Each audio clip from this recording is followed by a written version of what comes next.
Hello, my name is Paul Mission, Director of Highway Planning at the Southeastern Regional Planning and Economic Development District, better known as SRPEDD. SRPEDD is a regional planning agency that represents 27 communities in southeastern Mass.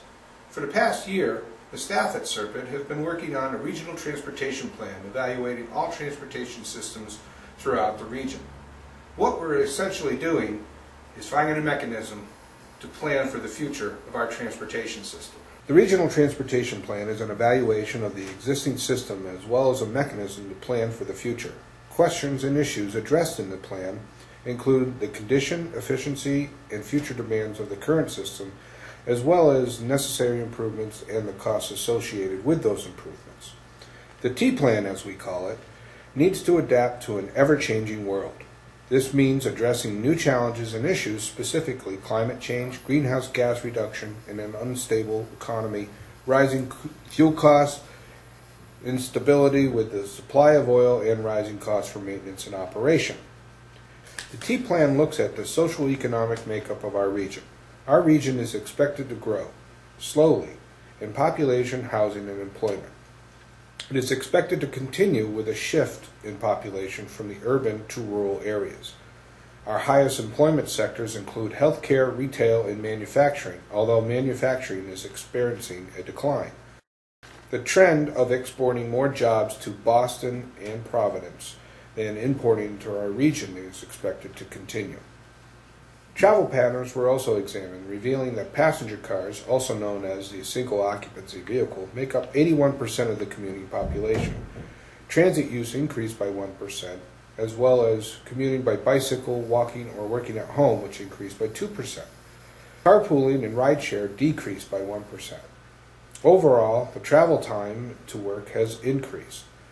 Factors affecting these commuting trends include the rising cost of fuel, the availability of fuel-efficient vehicles, and the location and availability of employment. The T-Plan looked at congestion and specifically identified locations with potential congestion problems and bottlenecks. Bottlenecks identified in the region include the Route 24 and 140 interchange, Kings Highway in New Bedford, the Middleborough Rotary, Route 6 and Fons Connor Road corridors in Dartmouth, and the Interstate 495 lane drop between Route 24 and Route 44.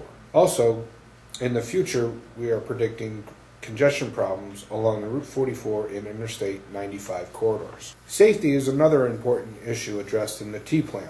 In 2010, we published the most dangerous locations in southeastern Massachusetts, which examined 3 years of crash statistics. As part of the report, the top 100 most dangerous intersections were also identified. Statistics from this effort indicate that our roadway network is becoming safer, with a 25% reduction in injury crashes, a 33% reduction in fatal crashes, and a 21% reduction in total crashes overall. The alarming trend is the 50% increases in crashes caused by red light running, which might be a result of distracted driving. In the last 4 years, 35 locations that were identified as safety problems have either completed improvements, are under reconstruction, or under design for improvement. The condition of our bridges and roads are an important aspect of the T-Plan. There are 40 bridges under design or construction using federal funds or funds from the Massachusetts Accelerated Bridge Program, which is a state effort to reduce the number of structurally deficient bridges 15% by 2016. At that time, additional funding will be needed for additional improvements. Furthermore, while some bridges are repaired, such as the new Veterans Memorial Bridge in Fall River, others continue to deteriorate and require repairs, such as the interchange at Interstate 195 and Route 79, also known as the Spaghetti Ramps, located in Fall River.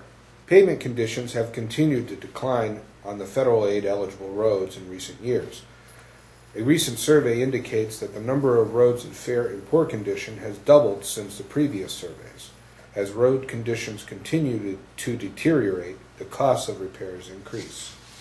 The T-Plan also addresses several environmental issues. Flooding in the spring of 2010 significantly impacted our transportation system. Several roads were closed, and in certain areas, bridges were damaged and closed due to the flooding. People were stranded as a result of this action, and although repairs were made, this incident emphasized a need to identify and fix problems with infrastructure and drainage and other facilities such as dams to prepare or prevent similar situations in the future. Another concern is the potential for coastal flooding due to hurricanes and extreme weather events.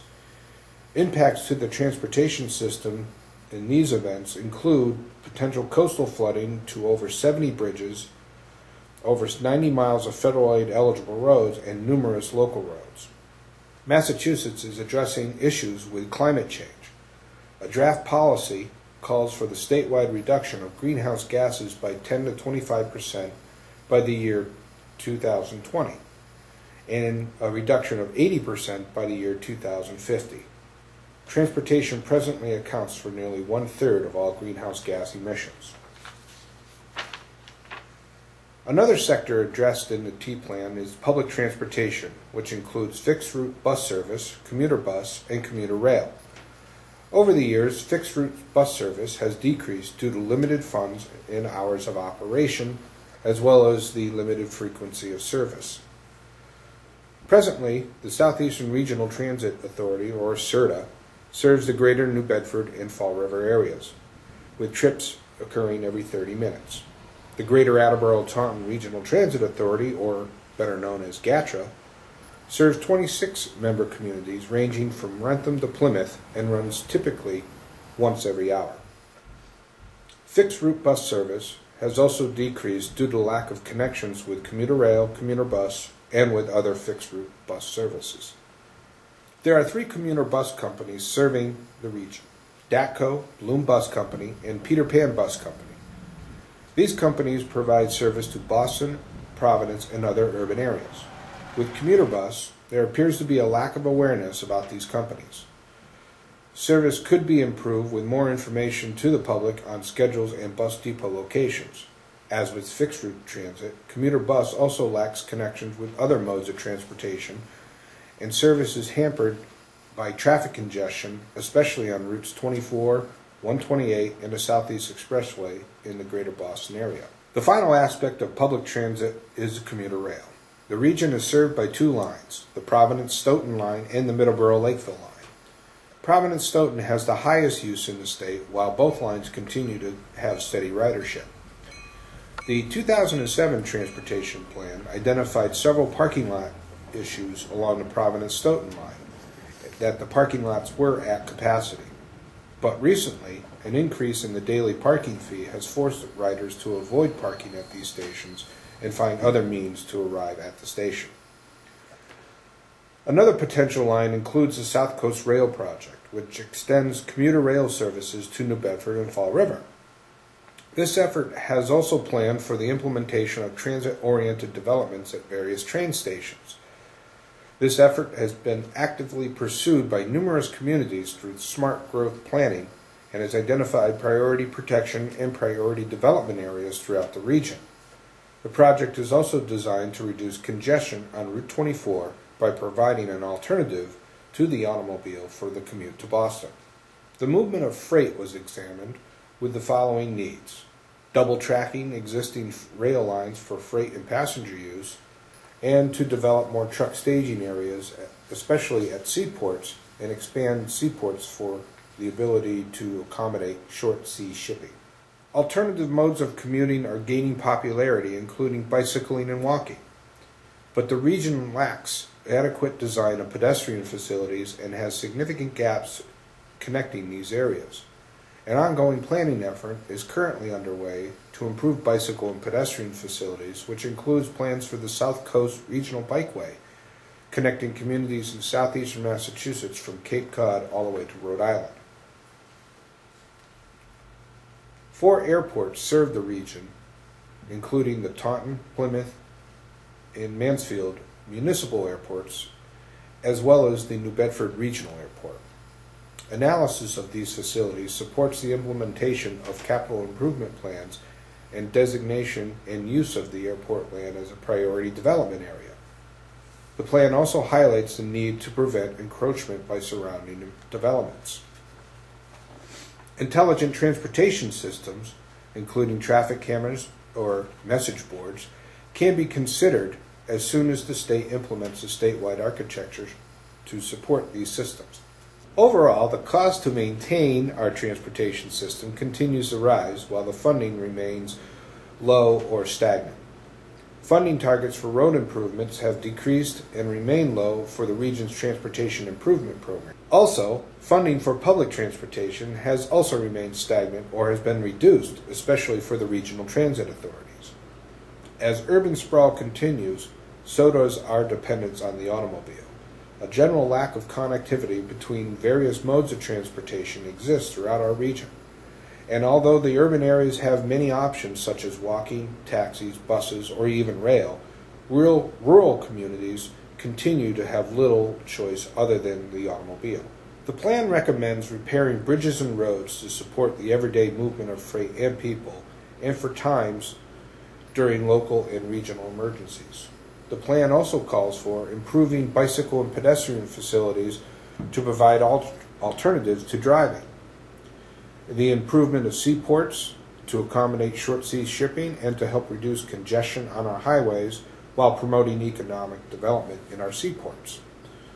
The plan also calls for the implementation of a program to repair all bridges and roads, followed by a maintenance program to sustain those conditions.